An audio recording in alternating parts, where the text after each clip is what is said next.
Ang March 9 ay napaka-memorable. That was the time na nilibing namin si tatay 7 years ago. I love you, palakas ka na. Pray tayo, pray. Lord God, cover na this physical and spiritual body with the precious blood of Jesus. Take good care of her. Let her recover, but your will be done, O God. Love you, Nay. Mahal ka na.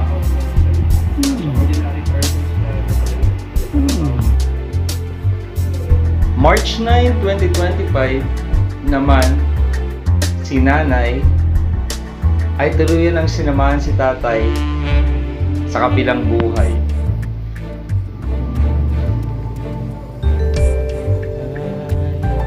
Sa edad na 83, si Tatay ay sa makabilang buhay.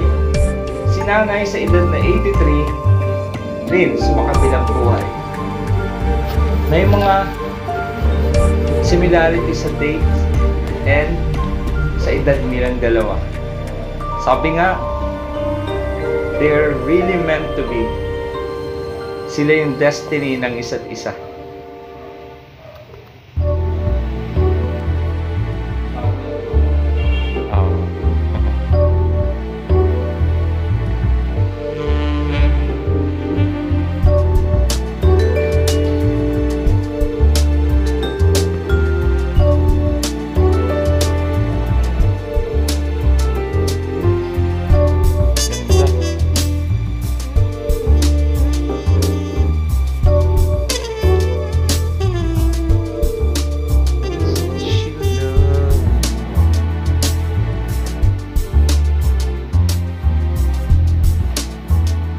Tunay na kung mamalasin natin ay napakaganda ng mga bulaklak, pero mas nangingibabaw yung aking ganda ng aking ina.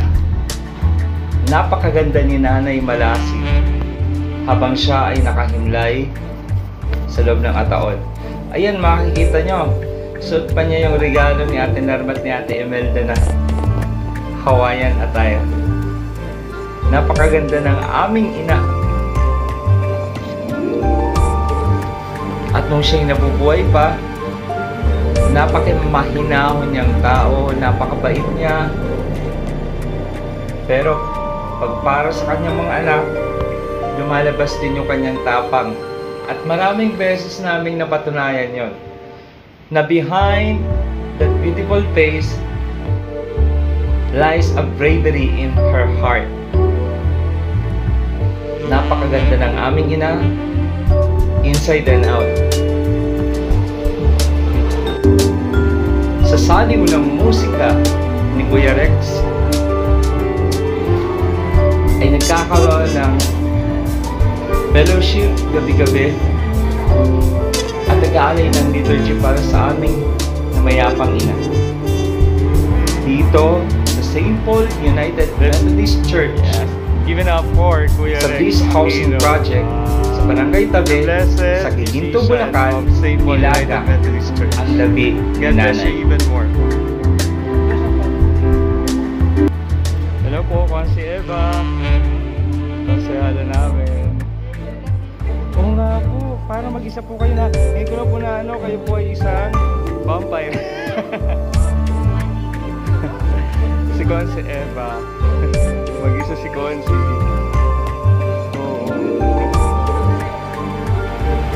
Napakaganda ng lugar na pinagdagakan sa aking ina, at ito'y napakamapayapa dahil ito ay isang United Methodist Church. Nandito katuwang namin si Tita Beth, si Ate Eva. Sila yung nagme-maintain ng kalinisan at kaayusan ng lugar na ito.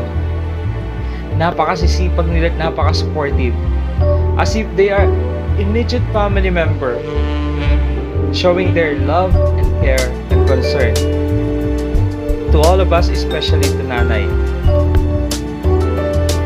Sa napakagandang lugar na ito, na mahangin at presko,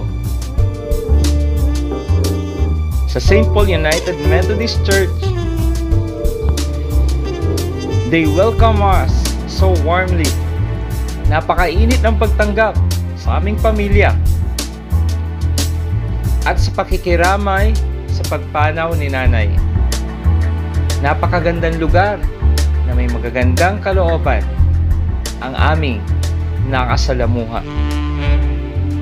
Si nanay ng kabataan niya ay naging lay leader, naging laiko sa simbahan ng Metodista. At dahil doon, ang legacy ay nagtuloy-tuloy sa kanyang mga anak, sa kanyang mga apo. Kami ay naging bahagi ng simbahang Metodista. Hello? Maraming mga nakikita. Solid. Ramay. Nag-aala ko pa ng edad. Sa taon, no? Halos mag-iikot lang dito. Hindi lang po pa. Ayun o. Hindi lang yan. Ayan. Ito yung best friend mo. Pero yung nga. Medyo marami na akong nalalaman. Alam ilan ang birthday? 41. Sa 10 minuto, 410 minutes. Divide by 6. Oh my God. Marami yung tao gusto ko makita. Bala ko na lang ng picture. Salamat po. Maraming salamat po. Ingat po, Vice. God bless you po. Thank you. Salamat po. Vice Mayor namin, JJ Santos.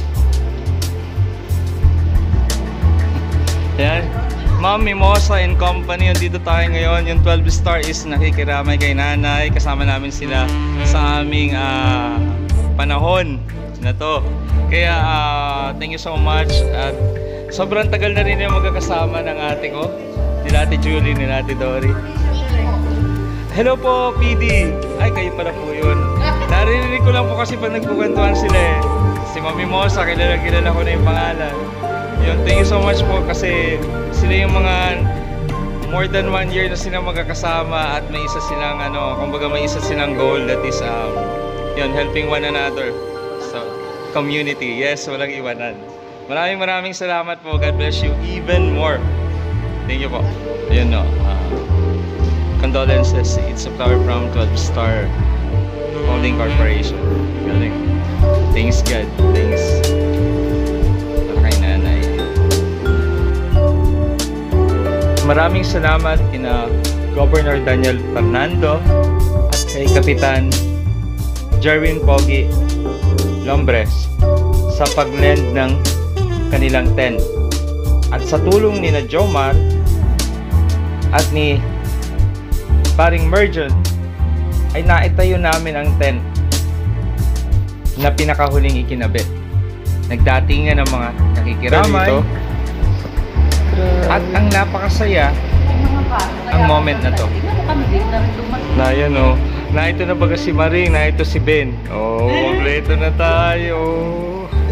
Ang saya-saya naman. Grabe. Ayun o, ang saya o. Sila Bresi. Si Malon. Si Gabi, siya si Gabi. Ganda no?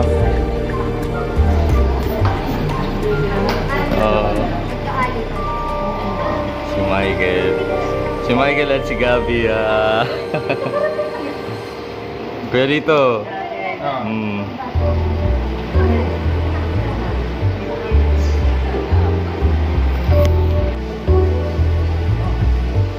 Ang Kianse family, si Ate Aida, si Bresi, si Ate Haning, sila ang patunay na si Nanay Yoli ay mahal na mahal ng angkan ni Tatay Dadoy. They always warm our heart kung gaano sila ka-supportive kay Nanay Yoli, kung gaano sila nagpipray na si Nanay Yoli ay laging maayos.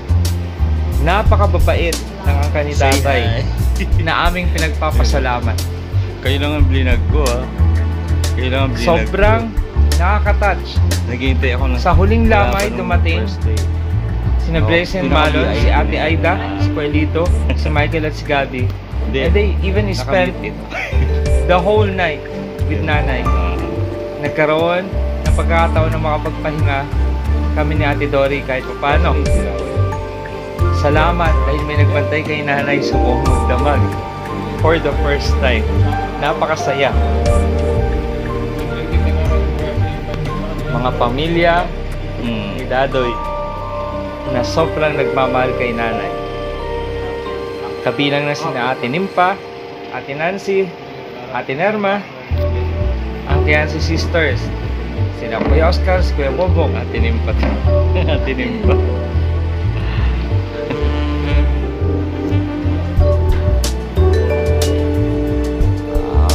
Ay, sino po?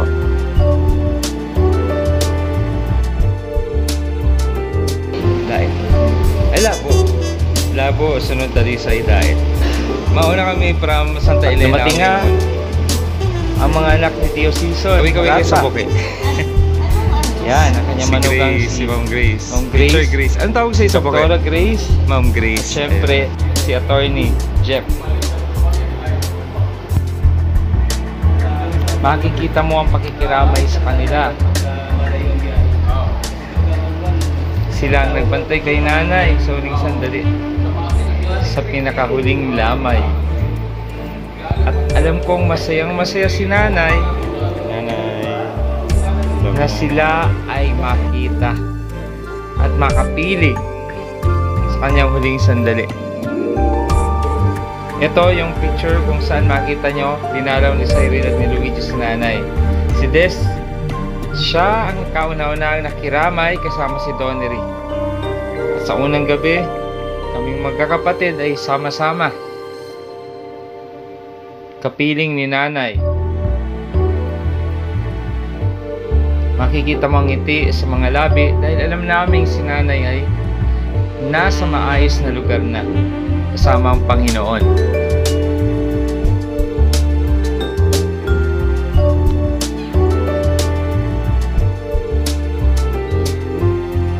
Ayan, si Eva na laging nandyan, si Dimple, at si Pastor Ryan ng St. Paul United Methodist Church na napakalaking pagmamalasakit sa amin,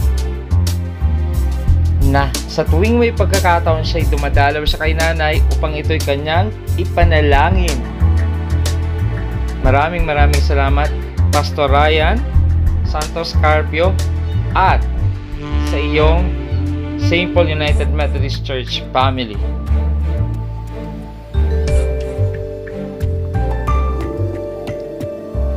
Sina Luke at Kayla, sa unang gabi ni nanay, nakita nila at nagtatanong bakit si nanay nandun sa malaking box. Papaliputan, napapalumutian ng mga bulaklak. Pero syempre ang kagandahan ni nanay ay nangingibabaw. Napakaganda ng lugar kung saan siya inilaga. Maraming salamat, Nay, sa iyong kabutihan, sa iyong pagmamahal, at sa legacy ng iyong pananampalataya na naipasa mo sa iyong mga anak, sa iyong mga apo, at patuloy na dumadaloy sa iyong pamilya.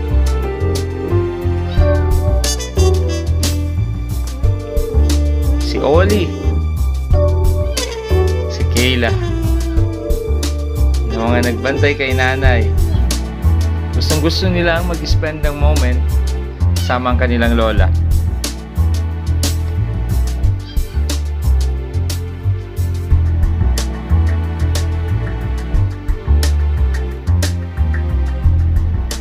Naupo pa si Oli sa tabi ng lola niya. Ayaw niya raw mawaglit at sinabi niya, "Pwede po bang buksan ito para makalabas si nanay?" Nakakatuwa ang mga bata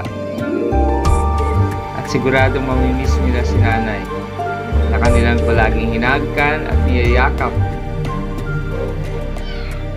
Salamat sa mga taga 12 Star Sunflower Holding Corporation. Siyempre sa aming tiyahin ang punsong kapatid ni nanay sa ang Nangbet at ang kanyang anak na si Ate Grace na laging nandyan, nangangamusta at nakasuporta kay nanay. At si Donnery, laging punong abala. Salamat. Luke, Kayla, and Ollie sa pagmamahal nyo kay nanay.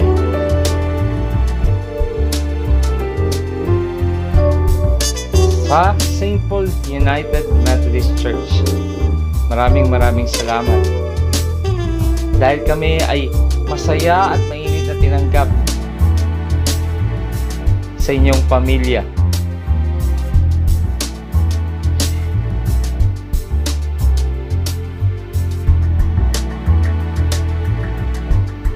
Pastor Ryan and the St. Paul UMC family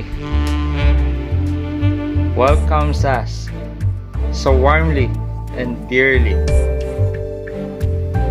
Di po namin malilimutan ang pagkakataong ito na kami inyong kinupkop at inampon sa inyong pamilya sa oras sa aming pagdadalamhati sa paglisan ni Nanay Yoli. Maraming salamat po mula sa aming mga puso. Kay Des, na laging katuwang ni Donnery sa kung ano bang ipapakain. Sa Tropang Bliss, maraming salamat sa inyo. Hindi namin kayo malilimutan. Drifter PH, Ate Norisen, Ate Dicta. Siyempre sa mga katrabaho ni Krisha at ni Zach sa Ford family.